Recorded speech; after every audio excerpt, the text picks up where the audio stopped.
Kembali lagi di CPP Talk, masih dengan Bapak Andra Soni. Tadi sudah cerita banyak lika-liku perjuangan sampai dengan masuk ke politik. Tapi saya masih penasaran gimana Bang Andra bisa ketemu dengan salah satu petinggi Gerindra, Pak Dasko, yang itu akhirnya membuat abang memutuskan masuk ke politik lebih dalam. Tahun 2013 saya mengantar kawan ke DPP Gerindra. Oke. Terus mau nyalon pileg. Pilkada. Pileg 2014. Dia ingin DPR RI dan kemudian akhirnya dia nyalon di wilayah Bangka Belitung. Nah, pas mengantar itu kan saya karena sifatnya mengantar kan lihat siapa gitu kan. Ya manggil Pak gitu kan. Nah, saat itu saya terkesan. Jangan panggil Pak lah katanya. Kelihatan tua sekali. Bang aja. Ya udah panggil Bang. Rupanya itu ya Bang Dasko. Iya, Sufmi Dasko Ahmad gitu. Nah, dalam obrolan itu salah satunya adalah yaudah kamu nyalon aja gitu. Nyalek aja sekalian kenapa cuma ngantar gitu kan. Iya. Karena memang waktu itu 2014 Gerindra belum sebesar sekarang. Nah, saya juga tahu pertimbangannya apa. Nah, saya ditawarkan dan saya ikut. Rupanya beliau juga di ujung itu dapat perintah untuk nyalon di Banten 3. Okay. Nah, jadi kita masuk kampung, keluar kampung, dan saya banyak mendapatkan didikan lah tentang bagaimana bekerja di lapangan, dan alhamdulillah beliau terpilih, saya terpilih di 2014. Itu awalnya saya masuk, dan setelah itu ya banyak penugasan. Jadi saya sempat jadi ketua DPC Kota Tangerang. Kemudian saya juga dapat tugas mendampingi almarhum Pak Desmond sebagai sekretaris Dewan Pimpinan Daerah Banten. Dan kemudian hasil pemilu 2019 Partai Gerindra menjadi pemenang dan mendapatkan hak sebagai ketua DPRD. Nah, di situ juga saya diberi kepercayaan sebagai ketua DPRD Provinsi Banten. Sekarang memutuskan untuk jadi calon gubernur. Ya. Ini sosok Bang Andra ini orang yang kejutan sebenarnya. Kita nggak pernah memperkirakan kalau Bang Andra akan jadi calon gubernur yang diusung oleh Partai Gerindra dan koalisi Kim gitu ya. Gimana Bang? Apa memang ini penugasan juga dari Gerindra atau memang ini aspirasi dari bawah yang kemudian Bang Andra tangkap sehingga memutuskan untuk maju? Ya ini bab berikutnya dalam kehidupan saya. Saya nggak pernah merencanakan, saya nggak pernah menanamkan rencana gitu bahwa nanti saya akan jadi calon gubernur. Saya nggak pernah. Ya, saya menyadari juga bahwa gubernur itu kan besar sekali, ya. Dan memimpin sebuah daerah yang penduduknya 12 juta, DPT-nya 8,9 juta gitu, dan luas, ya kan. Jadi memang tidak pernah berencana itu. Nah, kemudian memang kalau disampaikan bahwa ini penugasan, ya bisa saya katakan ini penugasan. Dan apakah ini sebuah rencana? Saya tidak pernah punya rencana, dan saya tidak pernah tahu bahwa kemudian akhirnya akan menjadi calon gubernur, dan saya tidak pernah mempersiapkan dirinya. Tapi di Gerindra sendiri Banten bisa ngusung calon sendiri sebenarnya? Harus koalisi juga? Sebelum keputusan MK, kami harus berkoalisi. Dan alhamdulillahnya koalisi kami terbentuk dengan 8 partai yang bersama-sama dengan kami.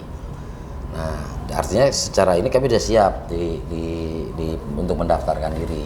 Nah, dalam perjalanannya juga komunikasi dengan beberapa partai. Saya sempat tadinya mau berpasangan dengan PAN, sempat mau berpasangan dengan Demokrat, terakhir berpasangan dengan PKS. Nah, PKS itu adalah Pak Dimyati. Nah, ini gimana komunikasi politik yang dijalankan sehingga akhirnya bisa ketemu dengan Pak Dimyati. Lalu bahkan sekarang saya dengar ketua tim pemenangannya itu Mas Raffi Ahmad. Ini jarang-jarang ini Mas Raffi ini mau turun langsung sebagai ketua tim pemenangan. Lobisnya seperti apa tuh Bang ke Raffi itu sendiri? Ya ini yang saya bilang, kita nggak pernah punya rencana. Semua kan pasti sudah tercatat di atas sana ya. Itu kan udah pasti tercatat lah. Jadi awalnya justru saya tidak dengan Pak Dimyati itu kan. Iya. Nah, kemudian ada komunikasi antar partai, antar koalisi, ketemu dengan Pak Dimyati, kami berjalan bersama-sama, kemudian dideklarasikan. Nah, saat dideklarasikan itu Raffi Ahmad kan juga hadir. Ya, mungkin mereka berpikir gimana caranya Anderson ini bisa ngajar Raffi Ahmad kan gitu. Saya sendiri juga, ya itu tadi rahasia Tuhan ya, kita ada rahasia kehidupan. Saya hanya jalankan dan memang betul diumumkan oleh Pak Dasko bahwa Raffi Ahmad menjadi ketua tim pemenangan. Masih terkait dengan Banten, jadi ini kan tentu kalau sebagai calon gubernur punya visi, punya program yang akan diperjuangkan ya Bang. Nah, saya singkat aja kira-kira ke depan yang menurut Bang Andra paling signifikan, paling urgent untuk diselesaikan di Banten itu apa Bang? Baik, saya mungkin gini dulu. Dalam kesempatan yang diberikan Tuhan kepada saya, banyak orang yang mau jadi calon gubernur tapi nggak sampai. Ya. Tapi saya yang tidak pernah punya rencana, ya melalui tangan Pak Prabowo, melalui tangan Pak Dasko, melalui tangan ketua-ketua umum partai, hari ini saya sebagai calon gubernur. Ya. Tentu saya harus memanfaatkan, dalam kata lain saya harus memperjuangkan nilai-nilai. Jadi bukan hanya sekedar saya calon gubernur kemudian bertekad untuk jadi dan kemudian tanpa ada nilai. Jadi saya ingin memperjuangkan nilai-nilai, yaitu pertama adalah tentang perjuangan, tentang harapan. Saya ingin masyarakat Banten kembali bersemangat, punya harapan, harapan untuk mendapatkan kehidupan yang lebih baik. Sehingga saya menyusunlah visi dan misi. Saya ingin Banten maju, adil dan merata, itu visi saya. Saya punya lima misi. Misi saya salah satunya adalah memperkukuh iman dan takwa, karena Banten itu kan terkenal dengan itu. Dan kemudian saya juga ingin pertumbuhan ekonominya semakin merata. Potensi-potensi yang ada di Banten terkait dengan pertanian, terkait dengan pertambangan, terkait dengan jasa, terkait dengan industri dan sebagainya, itu harus dimaksimalkan, harus dioptimalkan, yang kemudian manfaatnya juga bisa merata kepada masyarakat Banten. Yang ketiga tentu saya ingin pendidikan. Pendidikan ini penting sebagai bagian dari investasi. Karena itu sesuai dengan kewenangan pemerintah Provinsi Banten, saya akan gratiskan sekolahnya. SMA. Ya, itu ini di misi ya, dan kita punya 8 program. Nah, saya ingin sampaikan beberapa program unggulannya. Pertama terkait dengan pendidikan. Kita ada Banten Cerdas, dan Banten Cerdas ini memang utamanya adalah terkait dengan sekolah gratis. Oke. Ya, saya bukan berarti mengabaikan tentang kualitas, tapi yang pertama hari ini adalah sekolah gratis dalam rangka keadilan. Yang sekolah gratis tadi ditindaklanjuti nanti dengan memberikan beasiswa kepada anak-anak yang memang punya prestasi dan diutamakan kepada anak itu. Nah, beberapa jadi ada daerah, follow-up-nya ya. ada follow-up, ada beberapa juga daerah di Lebak dan Pandeglang itu kadang-kadang sekolahnya SMA negerinya juga minat siswanya juga kurang. Kenapa terjadi kurang? Karena infrastruktur menuju ke sana jauh, jalan 20 kilo jaraknya segala macam. Nah, nanti kita ada programnya. Ya, sekolah model. Sekolah model itu sekolah yang sifatnya boarding, dikhususkan kepada wilayah-wilayah yang memang jaraknya jauh. Pak Prabowo udah kasih makan gratis. Ya kan, kita kasih sekolahnya gratis. Kita siapkan asramanya dan insya Allah mampu Pak.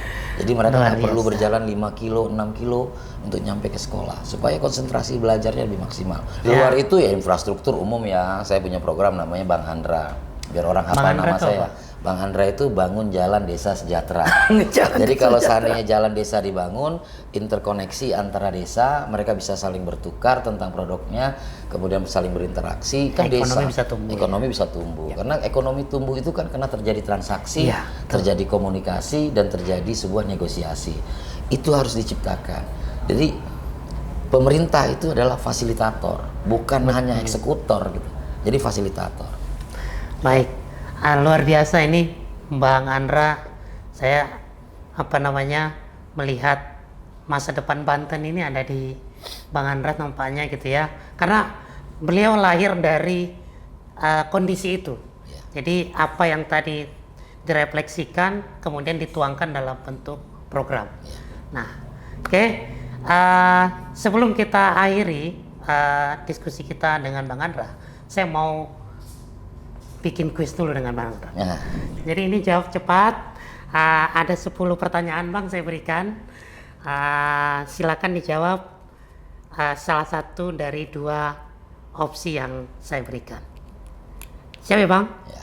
Jadi ketua DPRD atau jadi gubernur? Gubernur. Makan siang gratis atau sekolah gratis? Dua-duanya. Dua-duanya. Nggak bisa pilih satu-satu Bang. Saya nggak mau milih satu. Saya maunya dua-duanya. Petani atau nelayan? Dua-duanya. Ini bukan disorted ini. Oke, yang keempat. Karir surat atau agen asuransi? Surat. Surat. Main hoki atau naik gunung? Main hoki. Main hoki, karena atlet hoki tadinya. Soekarno atau Tuanku Abdurrahman? Soekarno. Karena sudah ke Indonesia, jadi sudah dapat cerita yang sesungguhnya. Raffi Ahmad atau Atta Halilintar? Raffi Ahmad. Raffi Ahmad. Jawab cepat. Airin atau Rano Karno? Rano Karno. Mas Gibran atau Mas Kaisang? Gibran. Gibran, calon wakil presiden terpilih. Terpilih. Terakhir bang, tapi harus jawab salah satu, nggak boleh dua-duanya ya bang. Prabowo atau Bang Dasko? Prabowo. Prabowo. Luar biasa. Ada yang memang harus dijawab cepat, ada yang nggak punya pilihan, karena dua-duanya penting menurut Bang Andra. Bang Andra, terima kasih banyak atas waktunya. Mungkin ada pesan-pesan buat masyarakat Banten bang, yang nanti akan menonton tayangan kita ini. Iya, bagi masyarakat Banten yang menonton tayangan ini, izinkan saya menjadi bagian dari proses pemilihan kepala daerah tahun 2024. Masyarakat harus punya pilihan, masyarakat harus memilih, dan tentu dalam memilih masyarakat punya harapan. Semoga saya, Andra Soni, bisa menjadi bagian dari harapan-harapan yang ingin kita perjuangkan. Perjuangan tanpa nilai adalah perjuangan sia-sia. Semoga Banten maju, adil merata, tidak korupsi. Terima kasih Bang Andra. Diskusi kita hari ini saya kira luar biasa, banyak nilainya. Ini daging semua, kalau kata orang yang nongkrong ini daging semua bang yang kita obrolin ini. Jadi kami juga berdoa mudah-mudahan perjuangan Bang Andra Soni lancar di Provinsi Banten dan bisa memenangkan hati masyarakat Banten di Pilkada 2024 bulan November mendatang. Terima kasih sudah datang ke CWP Talk. Kita ketemu di CWP Talk edisi yang lain. Assalamualaikum warahmatullahi wabarakatuh. Waalaikumsalam.